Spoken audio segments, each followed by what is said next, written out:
Yay! Only 2 completed objects this month, but that included a completed pair of socks. This, really pretty. The color work will be done, and then it's just stockinette till the cows come home. Buttons. Now that Joann's closed, where are we getting buttons from?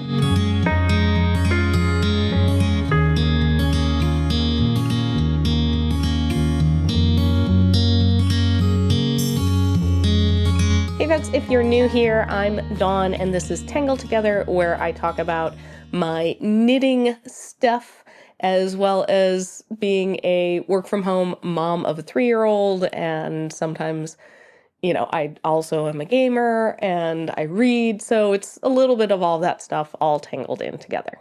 I'm back! Yay!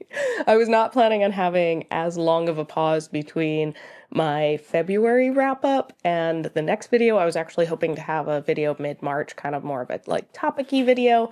But then our household, so the beginning of the month was my daughter's 3-year birthday, and we had a really great dinosaur party for her, and then everyone got sick.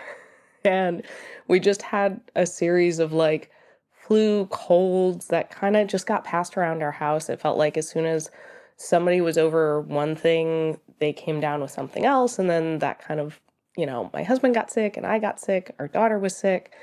Then we had a series of sinus infections and pneumonia and all of that. And we're finally on the mend. So I just had no time and or energy to film anything.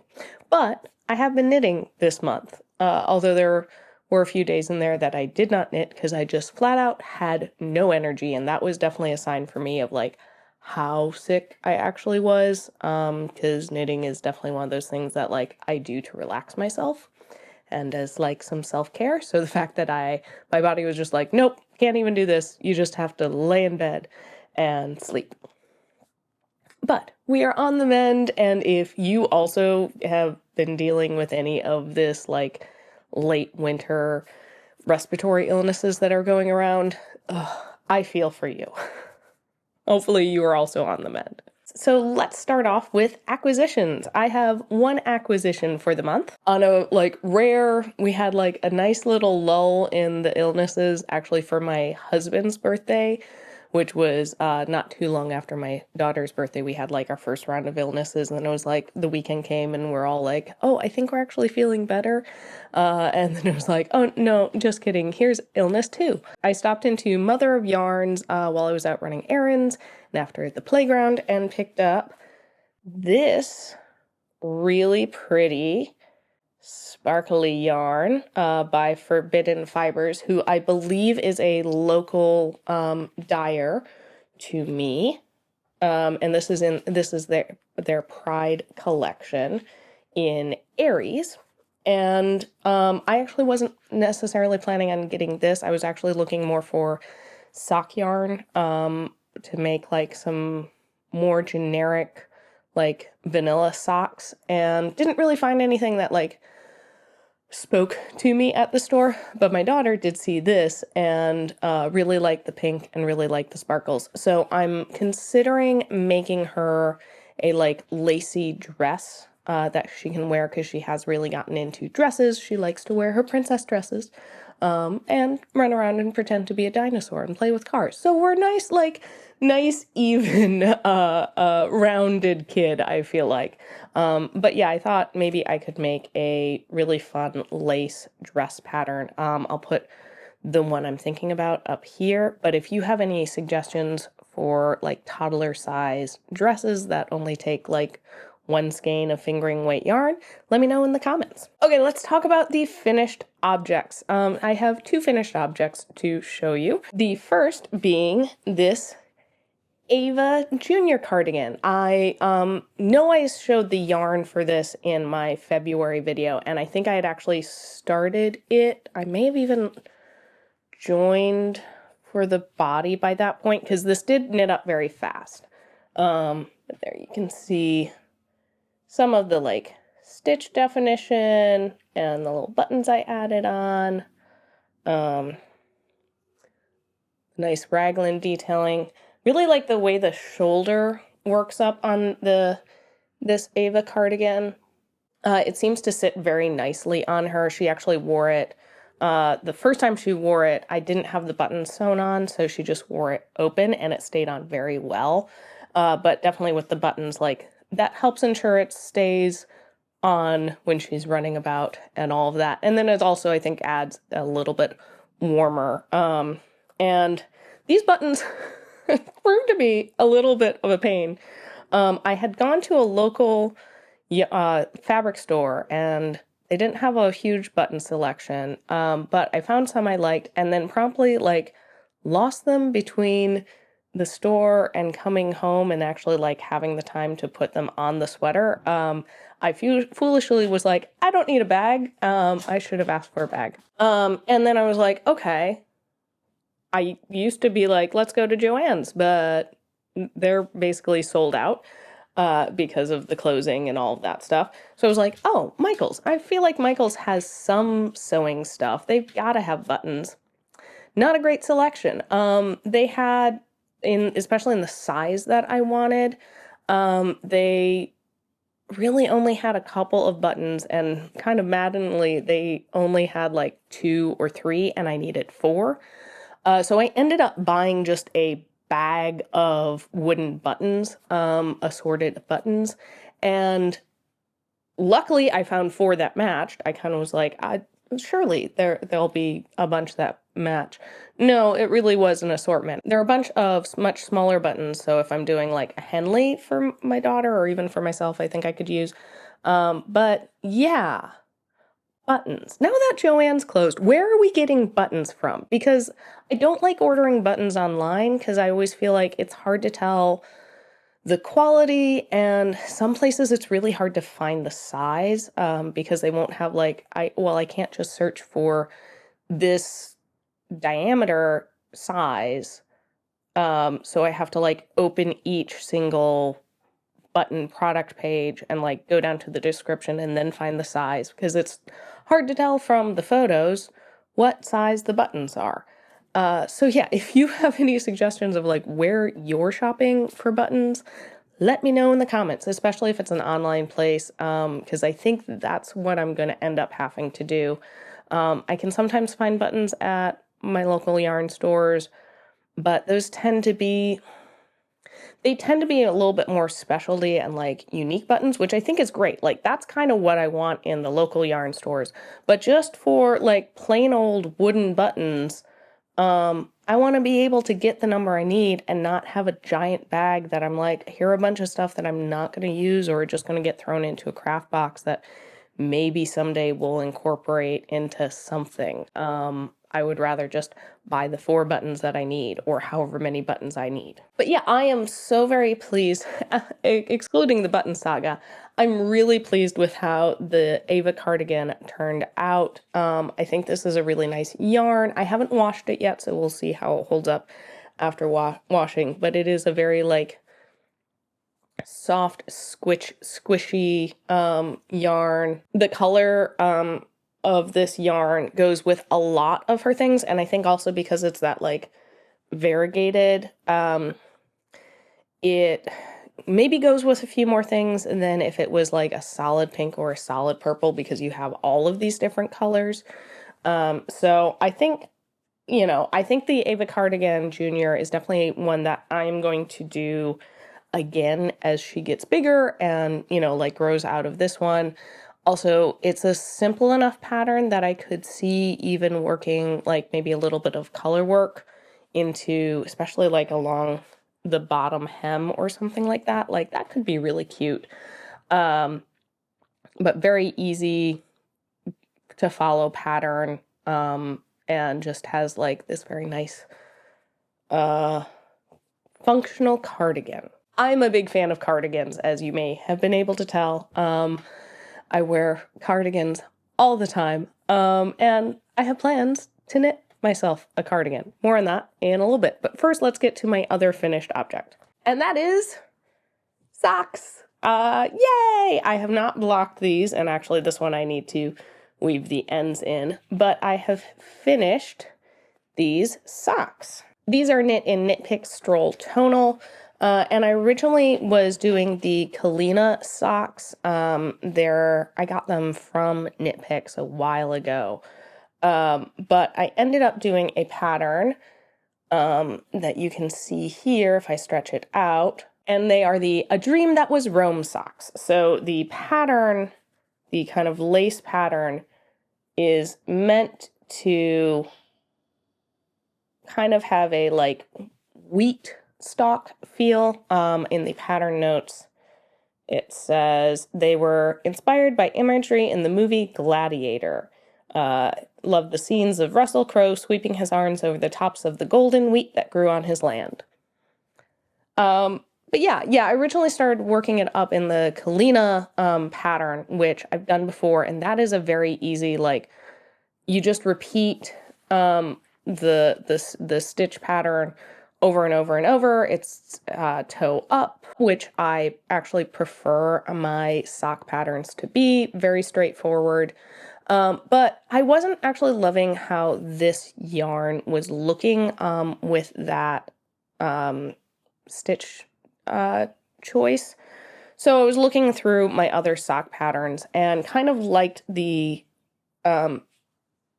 leaf design to this, that, yeah, it could be wheat, but I thought in this kind of eucalyptus color, it kind of has a little bit more of a like leafy look to it. I really like this. I didn't realize that the tonal was going to have kind of this striping effect as much to it, which I don't 100% love, but I think it's less noticeable on the lace side than it is on just the stockinette of the sole. So yeah, you do a all over lace pattern.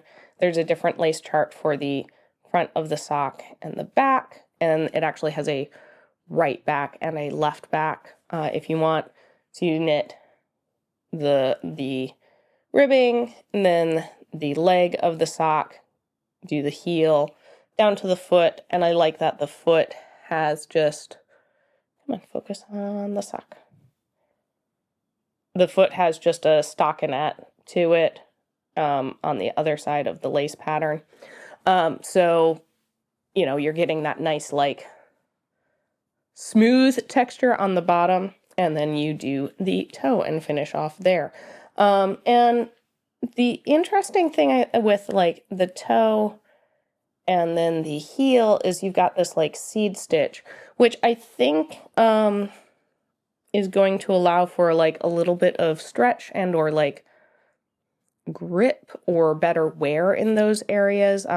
This is the first sock that I've done with this kind of stitch in the toe and heel. So I'll be interesting to ask my mom, because these are for my mom, how they hold up as compared to some of the other heel and toe methods that I've used. Only 2 completed objects this month, but that included a completed pair of socks, and I actually got about like halfway through the foot of one sock and restarted it. So I think that's actually like pretty productive, especially for feeling ill. And I was very much focusing on using my knitting as self-care for this month, because it was pretty stressful. I mean, anytime you're sick, it just sucks. But I've found, especially like when you have a toddler around and you're sick, because it's so much harder to prioritize your own rest. Yeah, it's so much harder to prioritize your own rest when it's like, I have a tiny person that I have to take care of. And especially because oftentimes she was like getting over things just as I was starting to come down with it. Like, she passed it on to me, because it's so hard to avoid getting sick when you're the one that they just want to lay on when they're sick, and then they also sneeze in your face. She's getting better about covering her mouth and whatnot, but still 3, so pretty good for a 3-year-old. I was trying to just, when I had the energy, give myself a little bit of knitting time. A lot of that was like, as the weather has been warming up, we've been able to like go out into our backyard, which was at least nice of like, okay, I don't have the energy to like run around and play with you and all of that, but I can sit here and I can watch her. I can set up like the water table or give her some bubbles or give her a little water spray bottle. She walked around and sprayed a bunch of the plants and also like chased her dogs and sprayed them. But like I was able to sit and knit and watch her and get up and engage with her when there was like, oh, hey, she said she found a really cool bug and wants to show me. So that was nice because it gave her a little bit more of that, like, let's get some energy out, let's do something without actually like leaving the house and doing something. I'm looking forward to April. Hopefully no more illnesses, hopefully some more opportunities to just knit and have time to knit, and still have it be that like self-care, but also have that like productive element of like, ooh, cool, look at the progress that I've made. The other major thing that I've been working on this month, I have made a decent amount of progress on, and I should show you. So this is my solidly work in progress and will be for a while, but I have made progress on my cat knit pullover. Here, I can hold it up so you can, the kitties from the top. Yay! Oh, it looks so good on camera. Yeah, I think at the end of February, I had done like the nose or to like the chin. So I'm like, I'm over 2/3 of the way through the color work chart. I just have the rest of the cat's legs and then the feet, and the color work will be done, and then it's just stockinette till the cows come home. I'm really enjoying this. This has been a very mindful knit for me because it does require a decent amount of concentration. So even when I have been finding the time to knit this month and sitting down and doing this, I've been working on this and it's been kind of slow progress. Like I found it takes me about an hour, like 40 minutes to an hour to do a single row. There's a mockingbird just going nuts right outside our window. But yeah, it takes me about 40 minutes to an hour to do a single row. Part of that is just me taking my time and like trying to be very mindful of like holding the tension and not making mistakes in the color work. I've had a couple times where I've had to like go back, not necessarily a full row, but like part of a row because I realized I had gotten off slightly. So it has been something that I need to pay attention to. I don't really bring this with me places, except for to like the knitting meetup, but this is not a playground knit. So I do want to get a playground knit on my needles. Right now, this is the only thing on my needles, which brings me to a good transition into talking about future plans.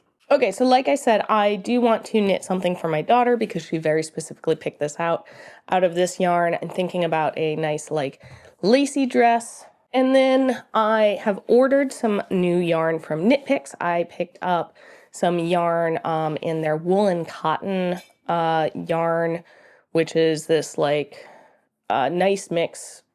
It's wool and cotton. And I picked it up in the cedar heather.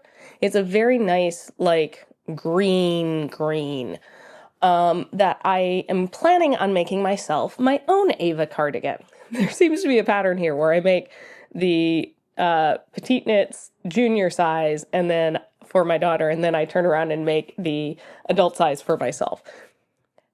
They're good patterns, and it's a nice way with the junior one to like test it out and see, did I enjoy this pattern? Do I like the final object? So yeah, I'm going to make an Ava cardigan because I figured that would be a nice all seasons. I don't have like a green or a like colored button cardigan. And I think that would fill a nice kind of gap in my wardrobe of something that can be that layering element. I think green's a really good color that goes with a lot of other colors in my wardrobe. In some ways, I think it can be a neutral, but it can also be like the statement color, depending on how you pair it and match it. And I think the Ava cardigan is also just a shape that's going to go well where, I can wear it with jeans or leggings and it's a little bit more casual. I could dress it up a little bit. I don't think it's necessarily a dressy sweater, but I think it's a sweater pattern that will go with a wide variety of my kind of casual clothes. And, as a work from home toddler mom, I mainly wear casual clothes because I don't have very many reasons to get dressed up, and also don't want like clothes getting nice clothes that I have to like be very careful with how I wash and take care of. Just, getting like marker or yogurt or whatever, whatever dirt or whatever it is on. Like, I want to be able to have clothes that I like, that I'm comfortable in. And when I'm living my daily life, I don't really have to be worried about what I'm doing in those clothes. Now, there are definitely times it's like, okay, let's roll the sleeves up, or let's take the cardigan off for a couple minutes while we're doing something super messy. If I'm doing yard work, I'm not going to wear it. But if I'm out at the playground, I want something that I'm not going to have to be precious with. Beyond that, I have a couple of like spring, summer patterns that I've been eyeing that are more like short sleeve or tank top, and trying to decide, do I want to try doing one of those? I probably will keep an eye out for yarn for that at the Dogwood Fiber Trail, which hopefully will actually be the next video that you watch. It is coming up this weekend. I'm actually going up with a couple of friends from my local knitting group to check out some of like the Richmond shops, as well as the shop in Newport News. We're going to be doing that and like stopping and having some nice coffee at some cafes and like grabbing lunch and just kind of making a day of it, which I'm very much looking forward to. Probably going to give myself a little bit of a budget to be like, okay, maybe pick up like a summer projects quantity worth of yarn, and then maybe a few other kind of specialty yarns, like maybe some more sock yarn might be a good thing, because I have found socks fun to make, and I would like to make a few more like vanilla or easy textured socks that aren't like lace or cables, but are something that's like very easy to memorize that texture, that stitch pattern, and just do, so that can become my playground knit, because I think socks are really, really portable. I would love to know what's on your needles right now. Do you have any spring, summer knitting plans? I might do a video after the Fiber Trail video talking more specifically about my spring, summer knitting plans. This is kind of like the first year that I'm really focusing on knitting stuff for myself, and I don't have any warm weather articles of clothing that I've made for myself. So yes, if you have any good suggestions of like beginner summer knits, let me know in the comments. Because I've done a little bit of lace, and I like the idea of lace, but I also definitely want something that like I can wear a normal bra with and not have it, have straps poking out, or be worried about like, is this too lacy and too see-through? If you enjoyed the video, please subscribe so you don't miss that Fiber Trail video.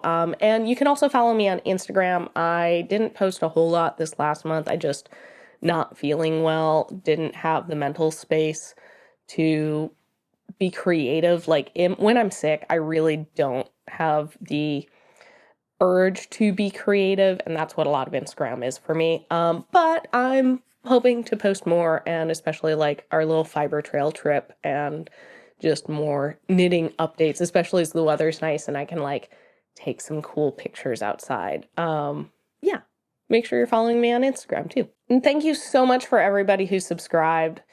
I will say, I think I'm going to talk more about this in a future video, but the knitting community, the community here on YouTube, as well as like my local knitting community, has been so helpful to my mental health. So yeah, I think that might be its own video topic. But thank you so much for subscribing, and I'm loving this nice little community that we're building here. Here's hoping for a much healthier month and some more knitting. Thank you so much for watching, and I'll see you next time. Bye!